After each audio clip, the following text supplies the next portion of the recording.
Hello students, welcome back to my YouTube channel. आज students आपको हम हिंदी काव्य की साखी पदों की व्याख्या बताएंगे। ये साखी जो है कबीरदास ने लिखा हुआ है। तो आप व्याख्या पढ़ते टाइम एक पेंसिल अपने साथ ले लीजिए, जैसे हमने लिया हुआ है यहाँ पे, और आपको इनमें से जिसका भी जो अर्थ है कठिन लगे तो आप इसको यहाँ पे लिख सकते हैं। ठीक है, तो चलिए स्टार्ट करते हैं अपनी वीडियो। बलिहारी गुरु आपने दिवहाड़ी कै बार, जिन मानुष ते देवता करत न लागी बार। देखिए यहाँ पे बलिहारी का मतलब लिखा हुआ है न्यौछावर, न्यौछावर करना। गुरु आपने, आपने मतलब अपने गुरु पर न्यौछावर कर सकता हूँ। ये कौन कह रहा है? कबीरदास जी कह रहे हैं। दिवहाड़ी मतलब एक दिन में या दिन में, कै बार कितनी ही बार, मैं अपने गुरु पर खुद को दिन में कई कई बार या अनेकों बार निछावर कर सकता हूँ। जिन मानुष्य देवता, जिन्होंने मुझे मनुष्य से, तय मतलब से, मनुष्य से देवता बनाने में करत न लागी बार, बिल्कुल भी समय नहीं लगाया है। बार मतलब होता है समय या देर। उन्होंने मुझे मनुष्य से देवता बनाने में बिल्कुल भी देर नहीं लगाई है। इसका अर्थ तात्पर्य ये है कि गुरु ने मुझे जो ज्ञान दिया है, दिव्य ज्ञान जो दिया है, उससे मैं ब्रह्म का स्वरूप को जान गया हूँ और परब्रह्म में ही लीन हो गया हूँ, मतलब कि देवता समान हो गया हो। यहाँ पे देवता का अर्थ ये नहीं है कि सच में देवता बन गए। देवता का मतलब होता है कि आत्मा को परमात्मा का ज्ञान हो गया है, तो अब उनके में दैव भाव जागृत हो गया है। ठीक है, तो आप इसको इस तरीके से पहले लिखिए। पहले इसका अर्थ लिख दीजिए कि मैं अपने गुरु पर खुद को कई बार यानी अनेकों बार निछावर कर सकता हूँ, जिन्होंने मुझे मनुष्य से देवता बनाने में बिल्कुल भी देर नहीं लगाई है। अब इसके बाद आपको लिखना है अर्थात। अर्थात करके लिखेंगे तो आपकी व्याख्या थोड़ी बड़ी हो जाएगी और आपको नंबर अच्छे मिलेंगे। तो आप ये भी लिख सकते हैं कि कहने का तात्पर्य ये है कि गुरु ने शिष्य को अपनी शिक्षा द्वारा आत्मबोध जो कराया है, आत्मा का ज्ञान कराया है, उस आत्मा के ज्ञान से वह भक्ति से जो है पर ब्रह्म में लीन हो गया है और उसे पर ब्रह्म का ज्ञान हो गया है, जिससे उसे अपने दैवीय भाव का अनुभव होने लगा है। ठीक है, अगर आपको इसका संदर्भ और प्रसंग और काव्यगत सौंदर्य चाहिए तो आप वीडियो के लास्ट में कमेंट कर दीजिएगा, तो हम आपको एक सेपरेट वीडियो बना के आपको काव्यगत सौंदर्य भी बता देंगे। ठीक है, वैसे हम आपको बता दें कि इनकी भाषा जो है सधुक्कड़ी भाषा है और इनकी शैली है जो मुक्तक है। इसके बाद काव्य सुगत सौंदर्य में जो है 4-5 पॉइंट लिखे जाते हैं, जैसे इसमें रस कौन सा है, अलंकार कौन सा है, छंद कौन सा है। ठीक है, तो इसके लिए आपके लिए अलग से हम वीडियो बना देंगे। तो चलिए नेक्स्ट हम शुरू करते हैं। सतगुरु की महिमा अनंत, अनंत किया उपकार, लोचन अनंत उघाड़िया, अनंत दिखावन हार। तो कबीरदास जी कहते हैं, आपको जो दोहे की शुरुआत करनी है अर्थ की, तो आपको यहीं से करनी है कि कबीरदास जी कहते हैं कि मेरे गुरु की महिमा अनंत है। अनंत मतलब बहुत अपार है। अनंत किया उपकार, जिन्होंने मेरे ऊपर बहुत उपकार किया है, अपार उपकार किया है, या अत्यंत उपकार किया है, या असीम उपकार किया है। इनमें से आप कोई भी शब्द लिख सकते हैं कि मेरे सतगुरु की महिमा अपार है, जिन्होंने मेरे ऊपर असीम उपकार किया है। कैसे उपकार किया है? लोचन अनंत उघाड़िया, उन्होंने नेत्र, अनंत मतलब लोचन मतलब होता है नेत्र, अनंत मतलब हमारे जो दिव्य दृष्टि है, दिव्य दृष्टि उघाड़िया खोल दी है। उन्होंने हमें दिव्य दृष्टि प्रदान की है या खोल दी है।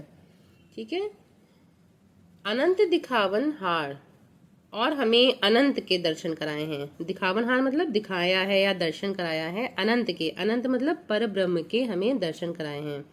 तो इसका तात्पर्य ये है कि उन्होंने मेरे ऊपर बहुत उपकार किया है और हमारी जो लौकिक दृष्टि हटा करके हमें दिव्य दृष्टि प्रदान की है, जिससे मैं अनंत यानी कि पार ब्रह्म के दर्शन कर चुका हूँ और इन्होंने मेरे ऊपर बहुत ही ज़्यादा अपार महिमा की है। अगला देखिए, दीपक दिया तेल भरी, बाती दई अघट, पूरा किया बिसहुणा, बहुरी न आवो हट। कबीरदास जी कहते हैं कि गुरु ने अपने शिष्य को दीपक दिया है। कैसा दिया है? दीपक तेल से भरकर। और तेल कौन सा है? इसमें प्रेम रूपी तेल दिया है।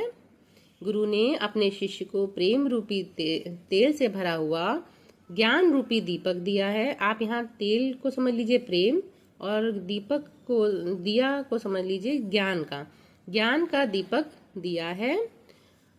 बाती दई अघट, अघट का मतलब होता है न घटने वाली। और उन्होंने हमें बत्ती दी है। बत्ती किस चीज की दी है? उन्होंने लगन रूपी बत्ती दी है, जो कभी घट नहीं सकती, या कभी न घटने वाली ईश्वर की लगन रूपी बत्ती दी है। तेल कैसा दिया है उन्होंने हमें? तेल दिया है प्रेम रूपी, और दीपक दिया है ज्ञान रूपी। बाती दी है हमें लगन की रूपी, ईश्वर की लगन की रूपी, जो कभी घट नहीं सकती। पूरा किया बिसहुणा।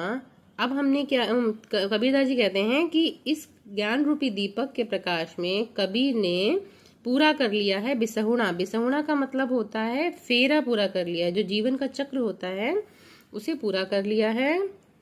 बहोरी न आवो हट, हट मतलब होता है बाजार। अब जो है उन्हें, कबीरदास को, अब इस बाजार में, संसार रूपी बाजार में दोबारा आना नहीं पड़ेगा।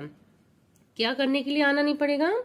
जीवन का ये चक्र जो है उसे पूरा करने के लिए आना नहीं पड़ेगा, क्योंकि कबीरदास जी का जीवन चक्र पूरा हो चुका है। और उनको पूरा होने में किसने हेल्प करी है? उनके गुरु ने। वो अपने गुरु को बहुत मानते थे, इसीलिए उन्होंने गुरु के ऊपर काफी सारे दोहे लिखे हैं। उनके जीवन में गुरु का बहुत स्थान महत्वपूर्ण था।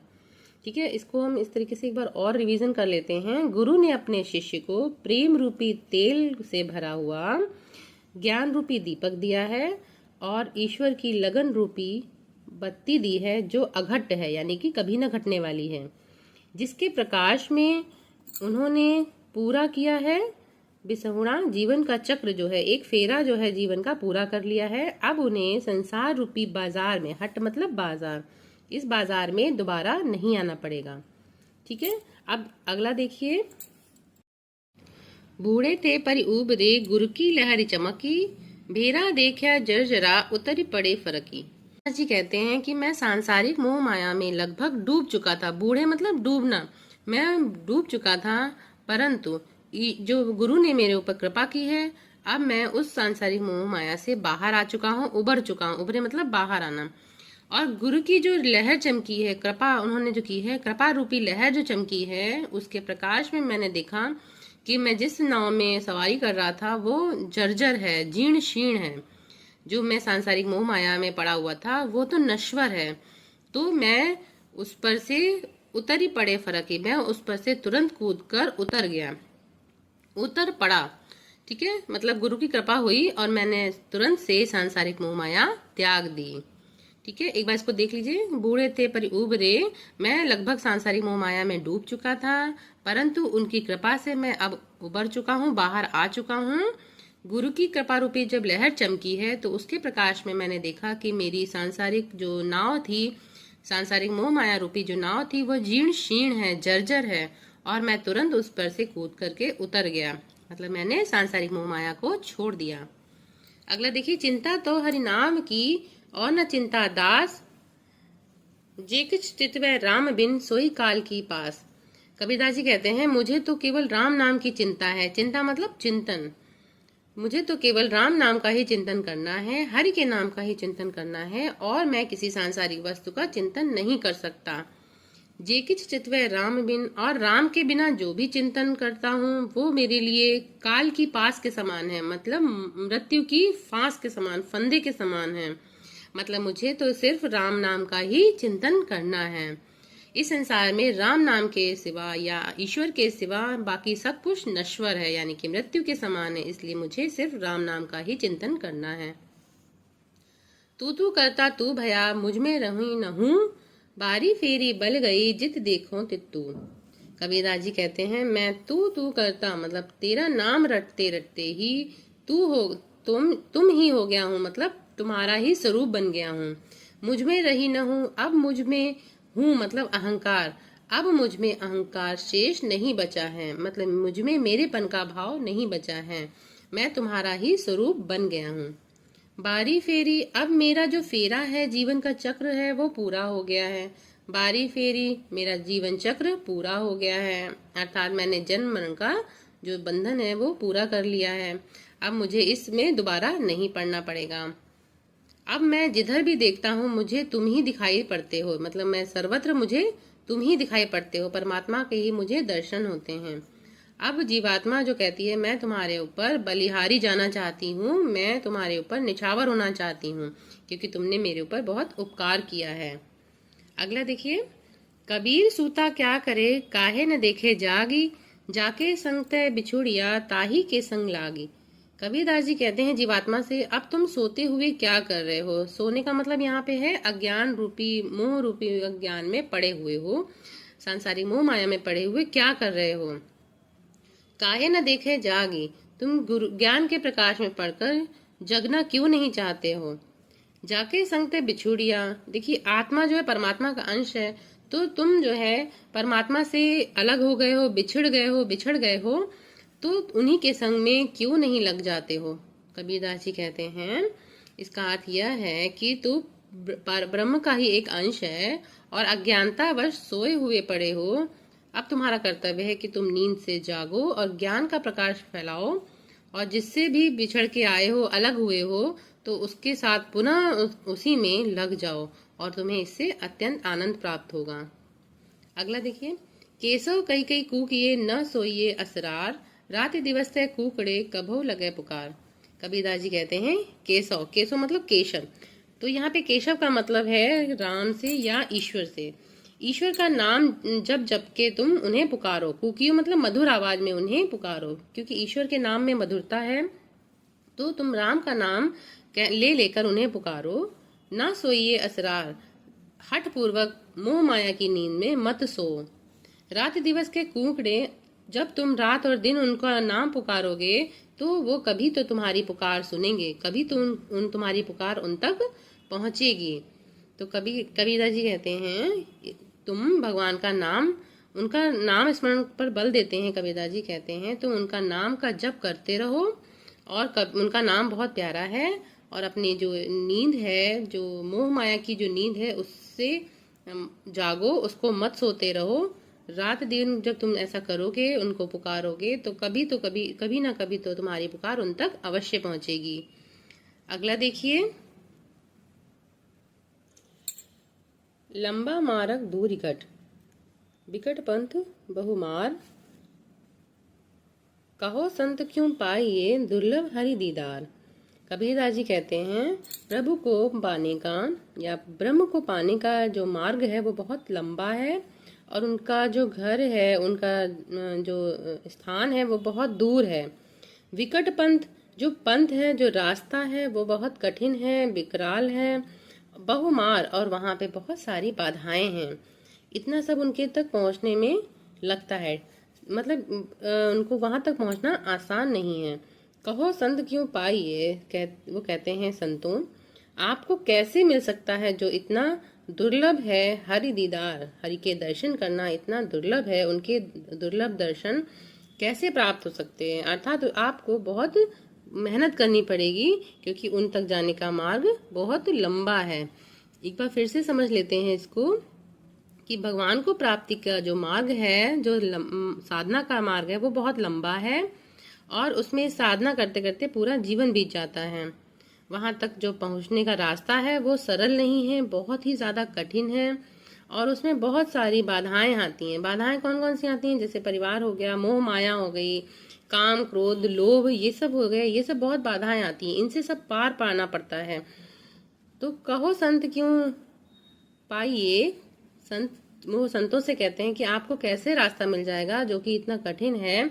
आपको वहां उनके हरि के दर्शन या भगवान के जो दर्शन हैं वो कैसे मिल सकते हैं, जब आपको उसके लिए काम क्रोध लोभ मोह ये सब त्यागना पड़ेगा, ये सब बाधाएं आपको दूर करनी पड़ेंगी, तो आपको भगवान के दर्शन कैसे प्राप्त होंगे। अगला देखिए, यह तनु जारो मसी करो, लिखो राम का नाव, लेखनी करु करंक की, लिखी लिखी राम पठाओ। कबीरदास जी कहते हैं कि अब मेरी जीवात्मा जो है, अब राम का नाम लेते लेते थक गई है, परंतु उनके दर्शन नहीं हुए हैं, भगवत प्राप्ति हमें नहीं हुई है। अब एक ही रास्ता या एक ही उपाय बचा है कि यह तन जारो, इस तन को मैं जलाकर मसी करूं, मतलब स्याही बना लूं। मसी मतलब होता है स्याही बनाना। इस तन को जलाकर मैं स्याही बना लूं। लिखो राम का नाम और उस स्याही पे से मैं राम का नाम लिखूं। लेखनी करूं करंक की, करंक मतलब होता है हड्डी। अब लेखनी किसकी करूं? हड्डियों की, अपने शरीर की जो हड्डियां हैं उसकी मैं लेखनी बनाकर उस लेखनी से राम का नाम अपना लिख लिख के मैं राम को भेजूं। कहने का तात्पर्य यह है कि जो जीवात्मा है वो बहुत दुखी हो गई है, अब वो अपने शरीर को जलाकर, उनकी वियोगाग्नि में जलाकर भस्म कर देना चाहती है और उसी की स्याही बनाकर और हड्डियों की कलम बनाकर उससे राम नाम का लिखकर उनके पास भेजना चाहती है। वो सोचती है कि देखें कब तक राम जी जो दर्शन नहीं देंगे। यहाँ राम से तात्पर्य जी उनसे परमात्मा से है, ठीक है। तो आई होप आपको ये वीडियो पसंद आया होगा और आपको व्याख्या समझ में आ गई होगी। अगर कुछ आपको समझ में ना आया हो तो आप वीडियो कमेंट करिएगा, और अगर आपको कोई वीडियो चाहिए तो उसके लिए भी कमेंट करिएगा। वीडियो लाइक शेयर सब्सक्राइब कर लीजिएगा चैनल को। बाय।